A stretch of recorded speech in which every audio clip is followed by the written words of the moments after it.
नमस्कार ताई. आता तुम्ही ज्या स्क्रीनला डिझाईन बघितल्या ना, या सर्व सोन्याच्या डिझाईन आणि या आपल्या नाहीत, या आपण कॉपी करतो. या डिझाईनच असतात त्या सोन्याच्या, ज्यांची आपण कॉपी करतो आणि गोल्ड फॉर्मॅटमध्ये बनवून देतो.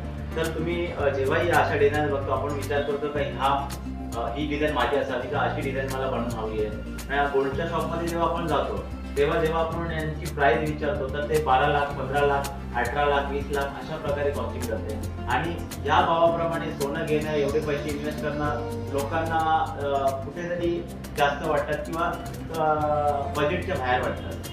आणि प्लस मजुरी देखील किती वाढलेली. आता 10% मजुरी म्हटली तर 12,000 रुपये ग्रामप्रमाणे मजुरी घेतात. तर अशी 10 तोल्याची वस्तू बनवायला गेलं तरी लाख रुपये तर मजुरीच झाली. त्याच्यामध्ये खडे कुंदन घेताना आपल्याला सोन्याच्या भावामध्ये असतात आणि देताना आपल्याला त्याची काहीच व्हॅल्यू मोजली जात नाही. हा एक नुकसान होतो. प्लस आपण कधी मोडायला गेलो, कॅश हवा असेल तर त्याच्यात देखील 10% घट दिली जाते. म्हणजे विचार करा, एक मजुरी जाते प्लस खडे कुंदनचं नुकसानही होतं आणि 10% घटही केली जाते.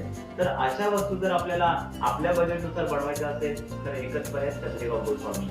चंद्रिका गोल्ड फार्मिंग मध्ये तुम्हाला अशा पुष्कळ डिझाईन बघायला मिळते जी 15 लाखाची वस्तू तुम्हाला 50,000 ते लाख रुपयाच्या आसपास भेटेल. याच्यामध्ये देखील आपण एक्सचेंज व्हॅल्यू देतो जी 50% असते आणि 25% कॅश देतो आणि वॉरंटी सुद्धा त्याची दिली जाते.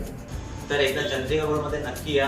तुमची देखील कुठली गोल्डची डिझाईन असेल किंवा तुम्ही कुठे बघितली असेल जी डिझाईन तुम्हाला जाणून घ्यायची असेल त्याची गोल्ड फॉर्मिंग मध्ये म्हणजे चांदीमध्ये या कॉपरमध्ये जर बनवता याची कॉस्टिंग किती जाणार तर मला व्हॉट्सअप करायला विसरू नका. नंबर स्क्रीनला दिलेला आहे, तर नक्की व्हॉट्सअप करा आणि विसरू नका यायला, एकदा व्हिजिट नक्की करा. धन्यवाद.